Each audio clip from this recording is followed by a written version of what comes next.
Hello everyone, আশা করি তোমরা সকলে ভালো আছো। আমরাও বেশ ভালো আছি।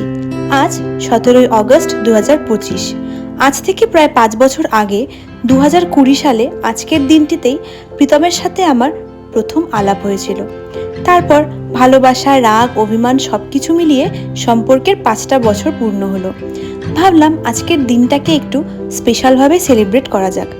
না, অত বড় কিছু অ্যারেঞ্জ করতে পারিনি, বাট ওই ছোটোখাটো যেটুকু পারি। ও যখন দুপুরে এসেছিল, ওকে জানাইনি যে আমি কিছুটা অ্যারেঞ্জমেন্ট করেছি।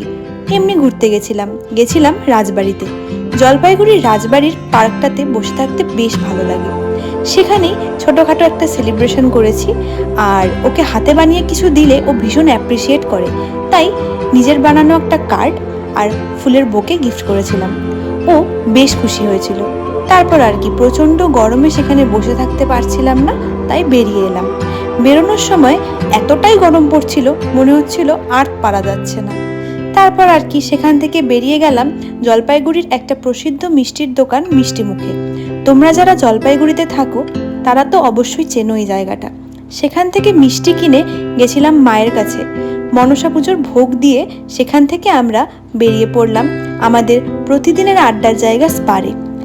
এই স্পারে আমরা যতই যাই না কেন, কখনোই এই জায়গাটা আমাদের কাছে বোরিং মনে হয় না, কারণ এই জায়গাতে ছোটোর থেকে এত স্মৃতি, এত কিছু রয়েছে যে সবসময় বেশ ভালো লাগে।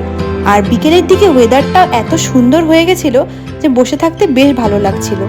কখন যে সন্ধ্যা হয়ে গেছে বোঝাই গেল না। সন্ধ্যা ফেরার সময় এই রেল লাইনে যখন আমরা আটকা পড়ি, এতটাই জ্যাম হয় যে সেখানে প্রায় 20-25 মিনিট ধরে দাঁড়িয়ে থাকতে হয়। তোমরা নিজেরাই দেখো কি পরিমাণে জ্যাম লেগেছে।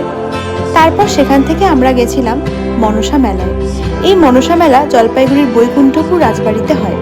সেখানে মায়ের দর্শন করে মেলা থেকে রাবড়ি জিলাপি কিনে নিয়ে বাড়ি চলে এসেছি। তো আজকের এই দিনটা আমাদের এভাবেই বেশ ভালো কাটলো। আশা করি তোমাদের মিনি ব্লগটা ভালো লেগেছে। তোমরা সবাই আমার পাশে থেকো, আমাদের আশীর্বাদ করো। টাটা।